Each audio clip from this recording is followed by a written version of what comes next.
Let's explore how one could attain nirvana in this life.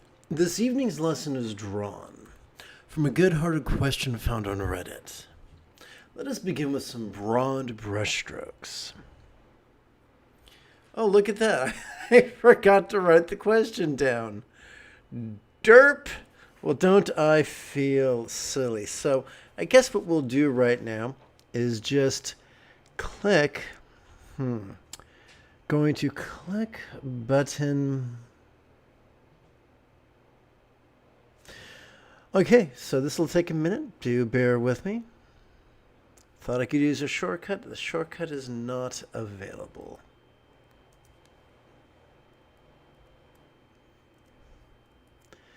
All right.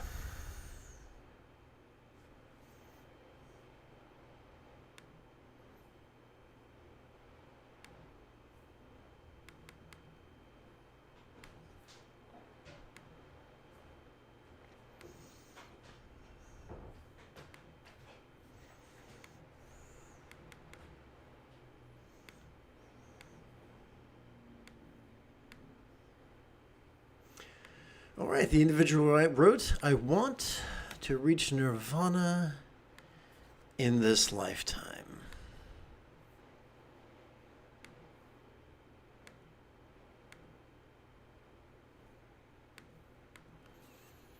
They then continued.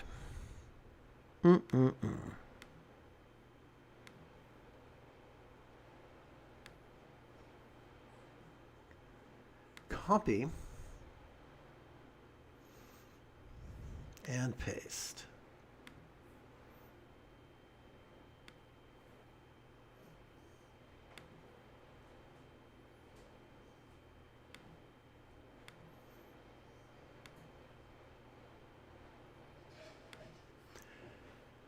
All right.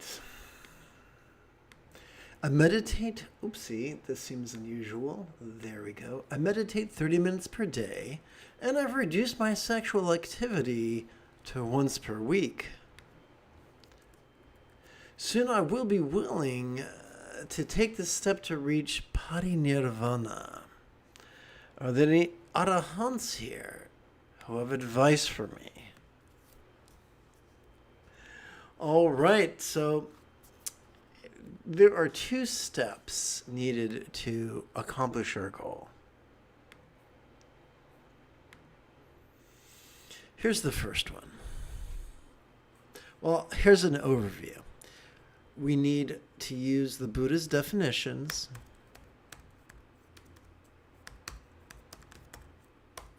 and the Buddha's methods. If we use definitions other than the Buddha's, then the Buddha's instructions won't help us get there. And if we use methods other than the Buddha's, they won't help us get there either. So let's start with definitions.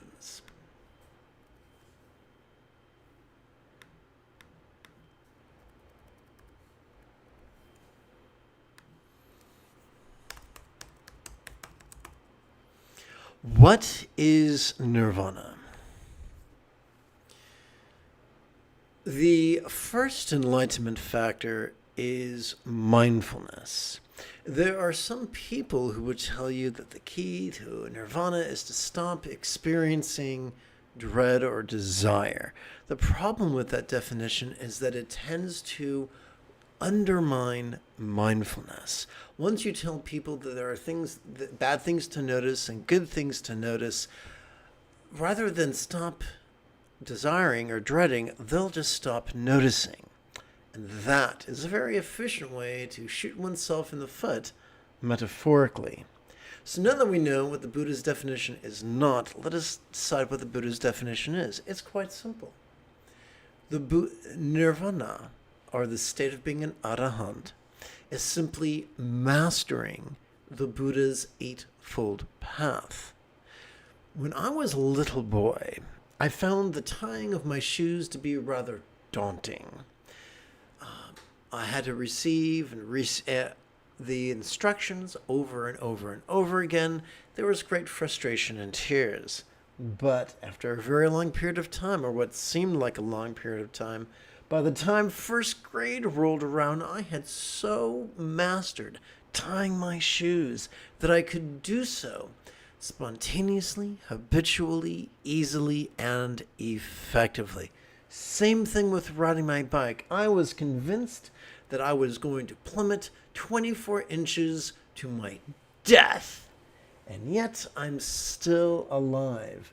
With good instruction and lots of practice, I got to the point not only where I could stay upright on the bicycle, but where I could, eat an apple at the same time. So the mastery of any task lies in getting so good at it that one is able to practice it spontaneously, habitually, easily, and effectively. Sturgeon's law reminds us that 90% of anything really sucks, but not in the fun, tingly way. Therefore, we should not be surprised when 90% of teachers describe the Buddha's path in terms that would make a neuroscientist apoplectic. So many times people's definitions are so ungrounded in reality and ungrounded in science that they are utterly unattainable. Mastering the Eightfold Path has no bearing on what we experience, has no bearing on what sights, sounds, sensations, flavors, scents, or the like we perceive. It has no bearing on what emotions, intentions, thoughts, memories, or imaginings we notice. It's all about what we do with that which we notice. It's not about belief. It's not about analysis. It's not about understanding. It's about using the parts of our central nervous system that have evolved to support mindfulness and meditation, perception and release in the most sustainable way. Who in the room is fully enlightened? The one who is the person that his dog already thinks he is. The one who is able to feel whatever they feel, physically or mentally, in harmony with the path. It need not take multiple lifetimes. Did you know that you can master the path within 17 to 18 weeks?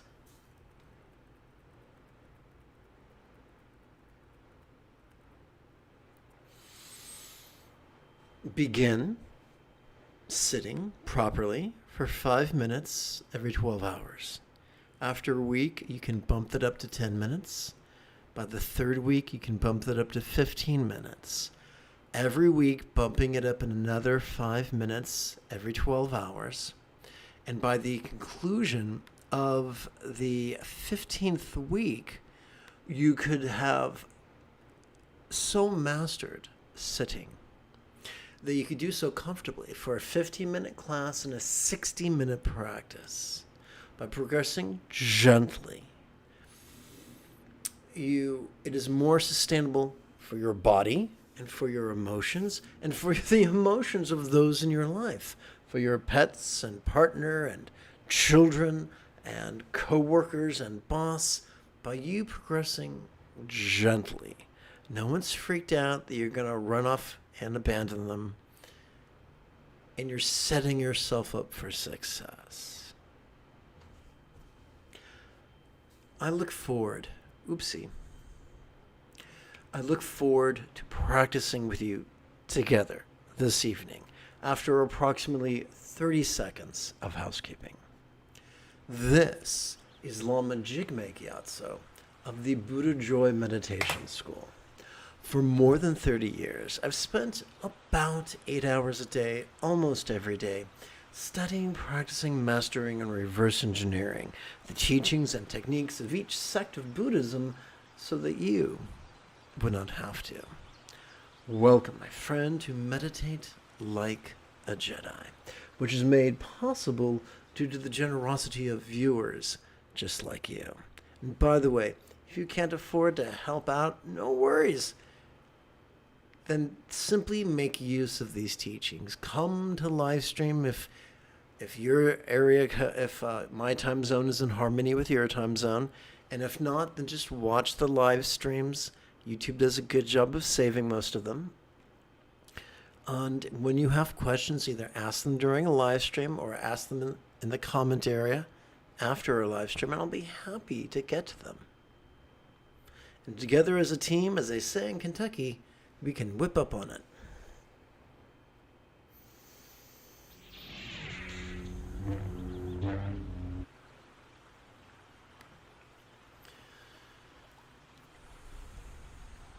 So,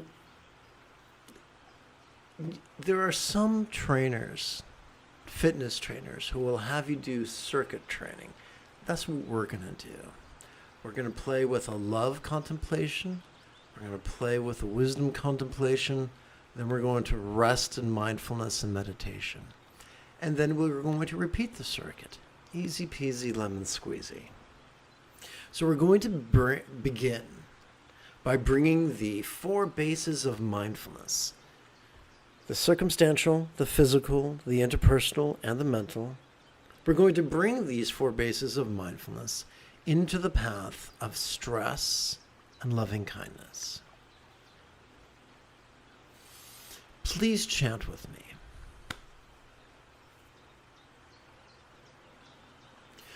Since we are not alone in our mental frustrations, we could also long that others' mental needs also be met.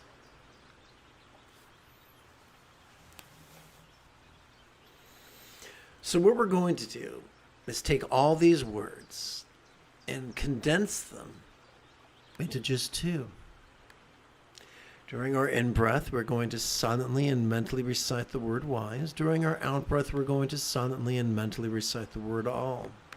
It's not our job to actively concentrate or visualize or emote or believe. We're simply playing with words and silently and mentally and passively in harmony with our inhalation and our exhalation. And the weird thing is, simply by doing that, it influences our will. And our will influences our mind. And our mind influences our energy. And our energy influences our choices and our behavior. And our utterances and our deeds. So let's play, and it's kind of like this. Let's pretend you invited a friend over for lunch and you were ladling lentils into his plate. It's kind of like this, only with words. So let's play with this exercise for 4 rounds, assuming a round is simply 1 inhalation followed by 1 exhalation. So we're let's count 4 rounds, advancing the tip of our left thumb during our inhalation and touching it to the sets of creases and tip of our left little finger. Here we go.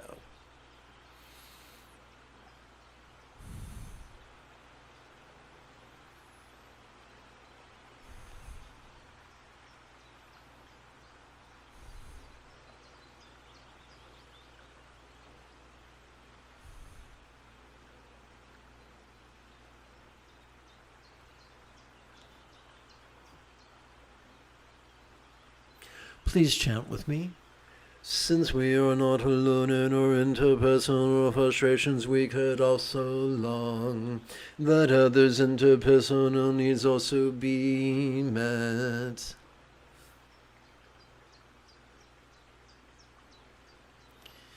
So let us count the next 4 rounds upon our left ring finger.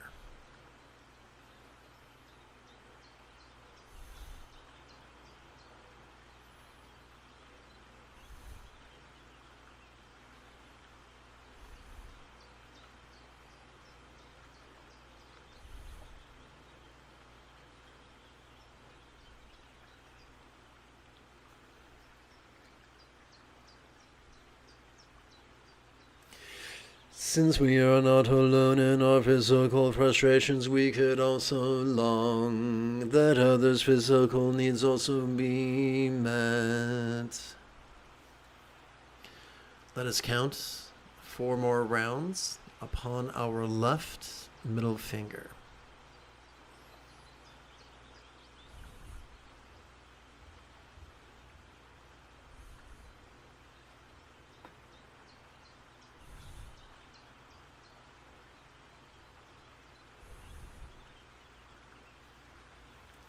Since we are not alone in our circumstantial frustrations, we could also long that other circumstantial needs also be met. We could use the word boon as a one-syllable synonym for good fortune. Let us count the next 4 rounds upon our left index finger.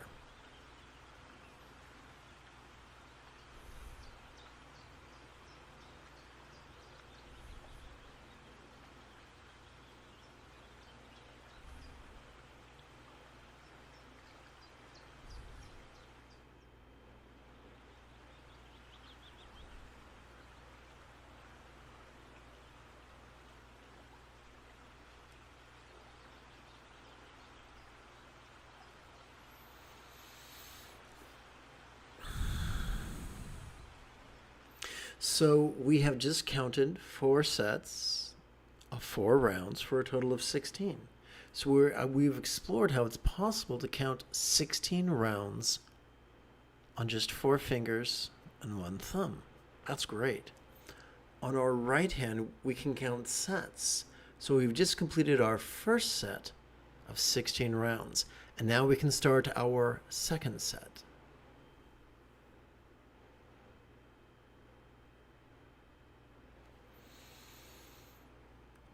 By the way, it's more ergonomically sound to rest your hands in your lap than, lift them in the air like you just don't care. So now let us bring the same 4 bases of mindfulness, this time into the path of impermanence and not self. Observing the coming and going of appearing circumstantial phenomena helps us to see that ever-changing one and all there is nothing permanent to grasp. Lots refers to circumstances. Melting is a metaphor of impermanence.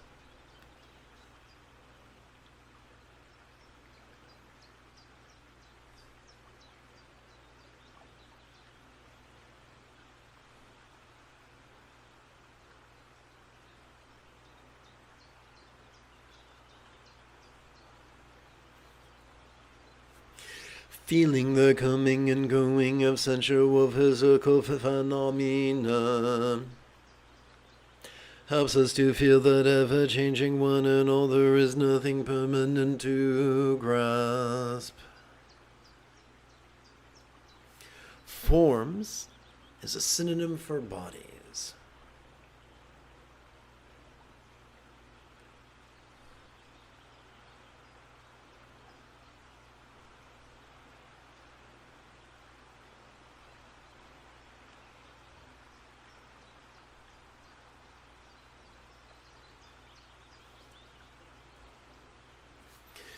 Listening to the coming and going of resounding interpersonal phenomena help us to hear that ever-changing one and all there is nothing permanent to grasp.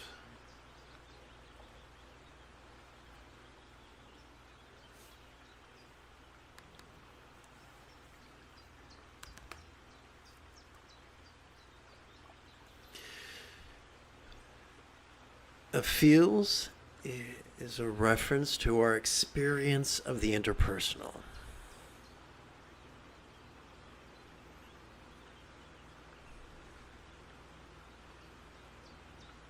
Happy emotions come, happy emotions come and go, sad emotions come and go.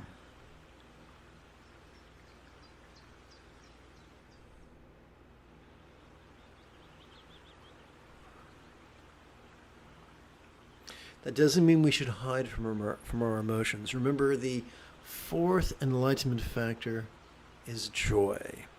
You show me a grumpy meditation teacher, and I'll show you someone whose contemplations took a wrong turn at Albuquerque. Noticing the coming and going of lucid mental phenomena helps us to clearly perceive, however changing one and all, there is nothing permanent to grasp.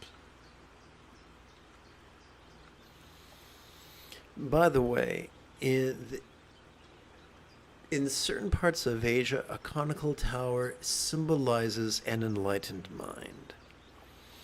It's a cultural affectation, but it helps to make sense of the imagery I'm using. That's right. Our perceptions change, our emotions change, our intentions change, our thoughts change, our recollections change, our imaginings change. Ever changing one and all, there is nothing permanent to grasp.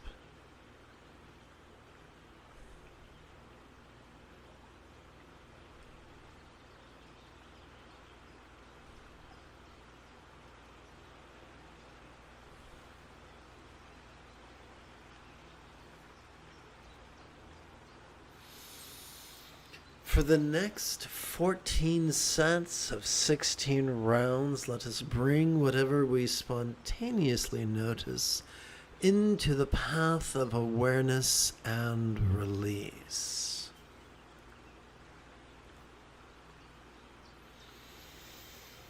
Every time we inhale, oopsie, I think there is an error with the graphics. Let me tend to that real quick.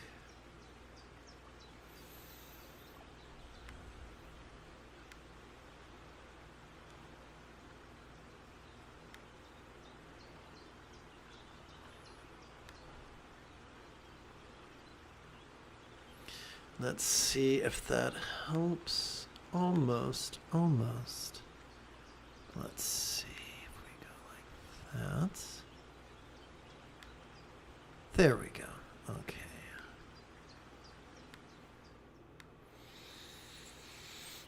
Every time we inhale, whether we know it or not, we access our sympathetic nervous system in the center third of our spinal cord. It has evolved to notice vulnerably, passively, viscerally, and randomly. It has evolved to notice sights, sounds, sensations, flavors, scents, and the like. It has evolved to notice emotions, intentions, thoughts, recollections, and imaginings. Now, this can seem overwhelming. Fortunately, every time we exhale, we have evolved to automatically access our parasympathetic nervous system, ensconced within the lower third and upper third of our same spinal cord. It has evolved to support both physical relaxation as well as, mental release.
Additionally, every time we inhale, we are wired to generate a vertical traction between our tush and our head. And the opposite happens. Every time we exhale, this traction is released.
Whoops.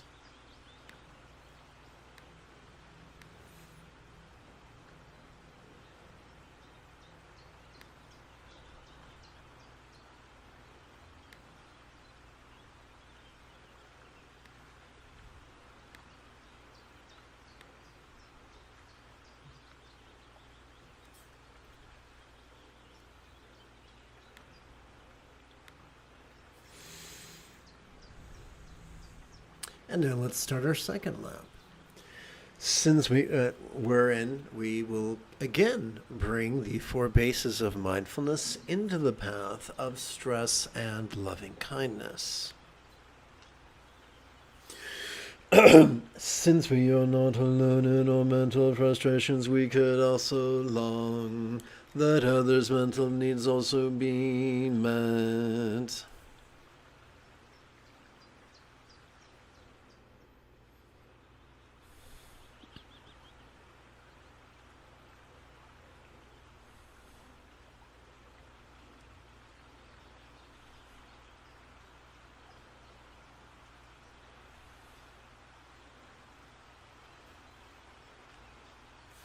Since we are not alone in our interpersonal frustrations, we could also long that others' interpersonal needs also be met.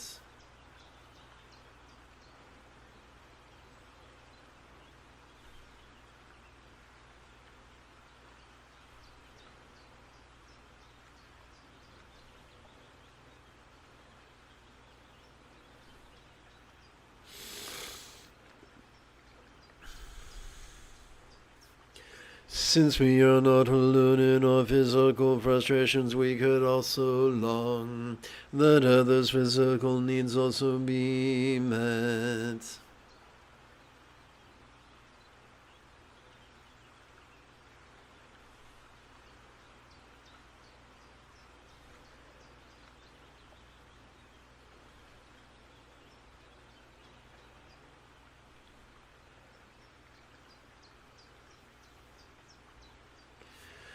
Since we are not alone in our circumstantial frustrations, we could also long that other circumstantial needs also be met.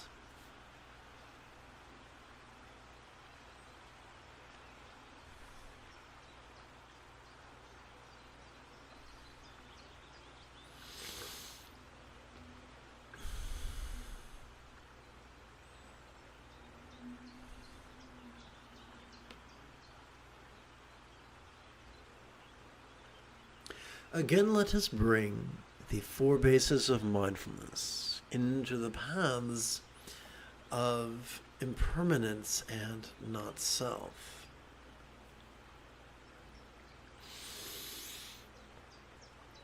Observing the coming and going of appearing circumstantial phenomena helps us to see that ever-changing one and all there is nothing permanent to grasp.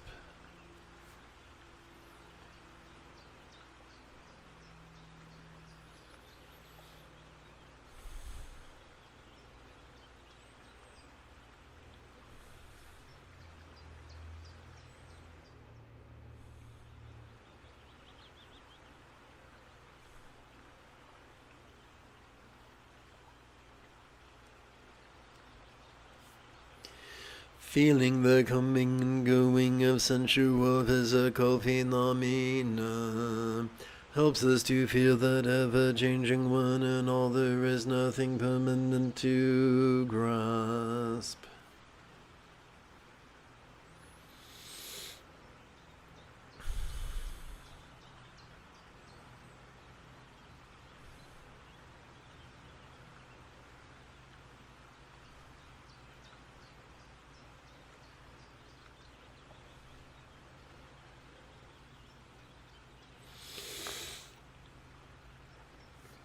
Listening to the coming and going of resounding interpersonal phenomena helps us to hear how ever-changing one and all there is nothing permanent to grasp.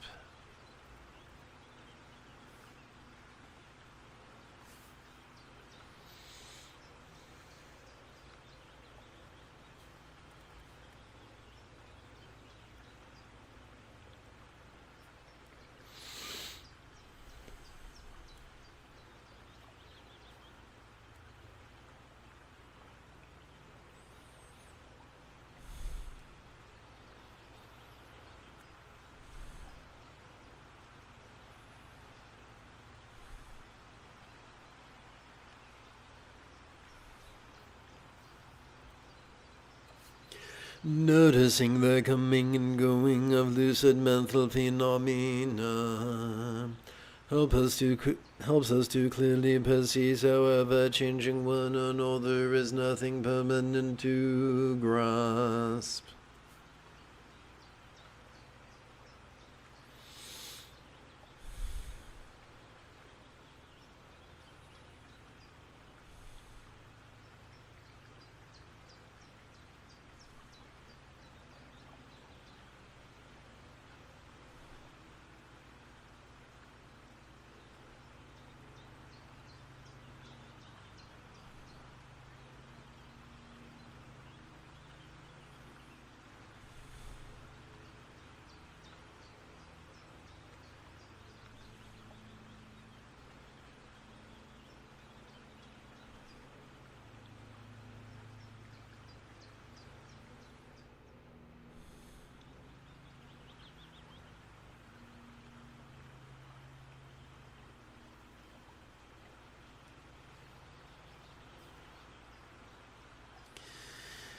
Again, let us bring whatever we spontaneously notice into the paths of awareness and release.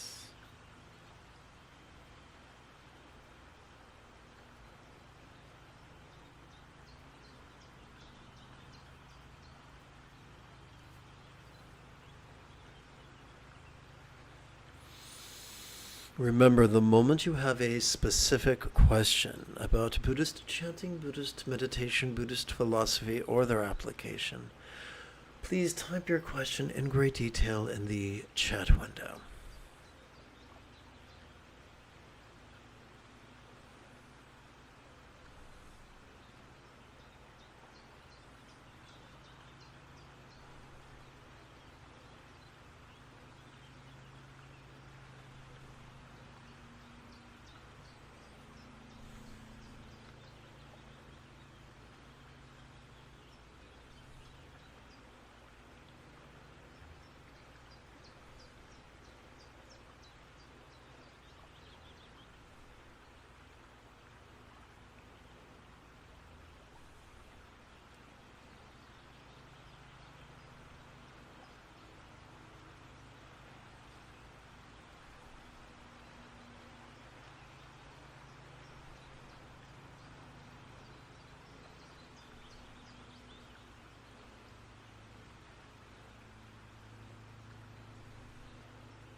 Hey, Nikhil.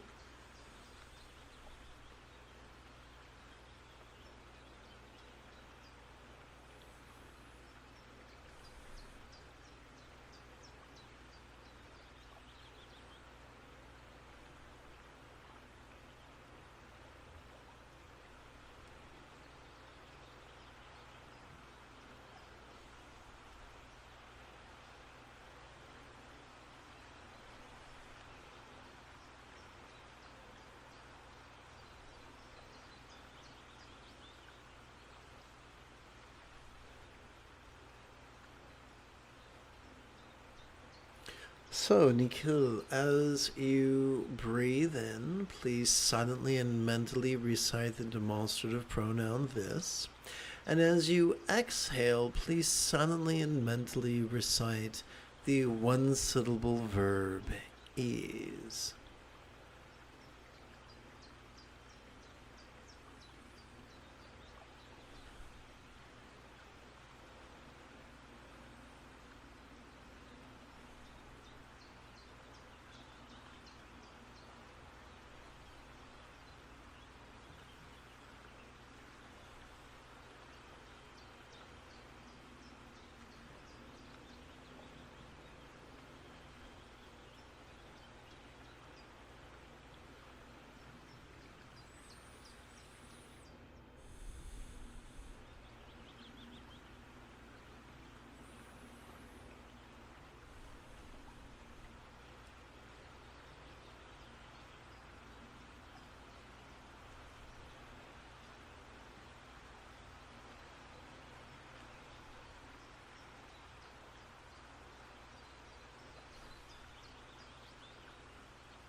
Nikhil,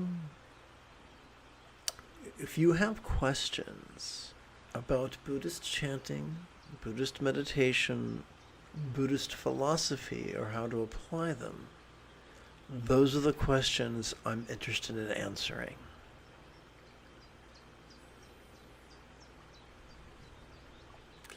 I do not answer yes or no questions.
So, Nico, watch today's live stream from the beginning. Drag the progress bar all the way to the left, and that way you'll receive a lesson. Approximately every 12 hours, I give a lesson and then lead a practice. And you are welcome to come to all the live streams you want.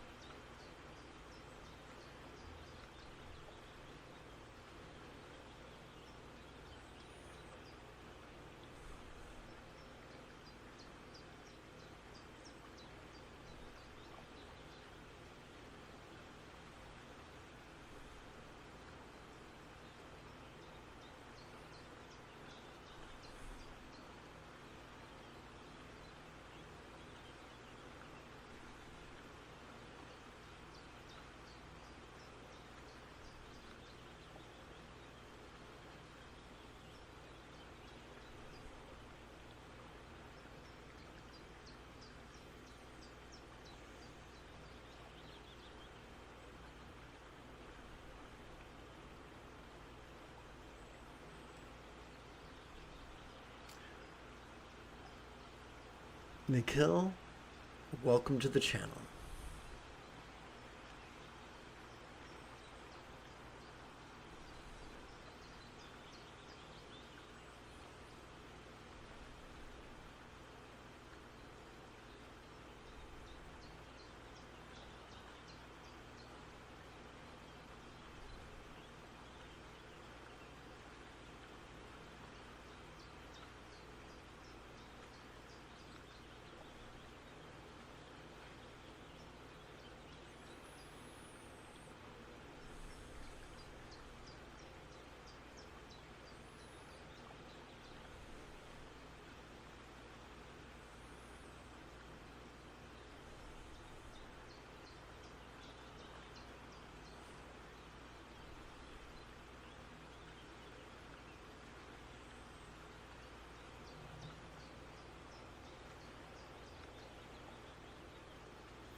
That is very kind of you. Sadly, I'm quite disabled and will not be traveling anytime soon. But I thank you for your offer. It was most kind.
Let us seal this evening's practice by percussively chanting loving wishes for universal enlightenment and well-being. May all minds clear yet impermanent be as enlightened as a Buddha's mind. May all relationships resounding yet impermanent be as loving as a Buddha's speech.